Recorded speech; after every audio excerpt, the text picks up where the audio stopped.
मुख्यमंत्री माझी लाडकी बहीण योजनेच्या 21 आणि 22व्या हप्त्याचं वितरण हे 12 मे पासून सुरू झालेलं आहे। बऱ्याच लाडक्या बहिणींच्या खात्यावर वितरण सुद्धा झालेलं आहे, पण जवळपास 30 ते 40% महिला अजूनपर्यंत शिल्लक आहे।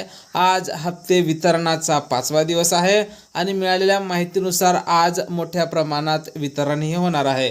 काल सुद्धा बऱ्यापैकी वितरण झालेलं आहे। ज्या महिलांना पहिल्या दिवशी 1500 रुपये येतात त्याच महिलांना दुसऱ्या दिवशी म्हणजेच एका दिवसाच्या फरकाने मार्च आणि एप्रिलचा हप्ता येतो। त्यामुळे काही महिलांना 3000 रुपये मिळाले तर काही महिलांना अजूनपर्यंत मार्चचाच 1500 रुपये जमा झालेले नाही। त्यामुळे त्या महिलांना सध्या चिंता वाटत आहे की आपण अपात्र झालो की काय। बऱ्याच महिलांचे कमेंट येत आहे की आम्हाला अजूनपर्यंत पैसे आलेले नाही। तर लाडक्या ताईंनो, तुम्ही मुळीच अपात्र झालेल्या नाहीत, तुम्ही या योजनेसाठी पात्र आहात। फक्त यावेळेसचं जे वितरण आहे थोडं वेगळ्या प्रकारे चालू आहे आणि अगदी मंद गतीने चालू आहे।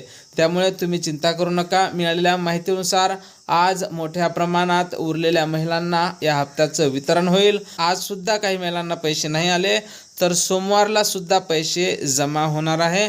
वितरण हे थोडे जास्त दिवस चालणार असल्याची माहिती समोर येत आहे आणि सर्वच पात्र महिलांना, एकही पात्र महिला अपात्र होणार नाही। सर्वच पात्र महिलांना एका दिवसाच्या फरकाने 3000 रुपये मार्च आणि एप्रिलचे जमा होणार आहे। या हप्त्यावर आम्ही बारकाईने लक्ष ठेवून आहोत। या हप्त्याच्या वितरणासंदर्भात वरिष्ठांकडून माहिती घेत आहोत आणि त्यांच्याकडून जशी काही नवीन माहिती आपल्याकडे उपलब्ध होते सर्वप्रथम त्या संदर्भातला व्हिडिओ आम्ही आपल्या चॅनलवर टाकत असतो। त्यामुळे तुम्ही जर नवीन असाल तर नक्कीच आपल्या व्हिडिओला लाईक करून चॅनलला सबस्क्राईब करा। भेटूया पुढच्या एका नवीन व्हिडिओमध्ये। जय महाराष्ट्र।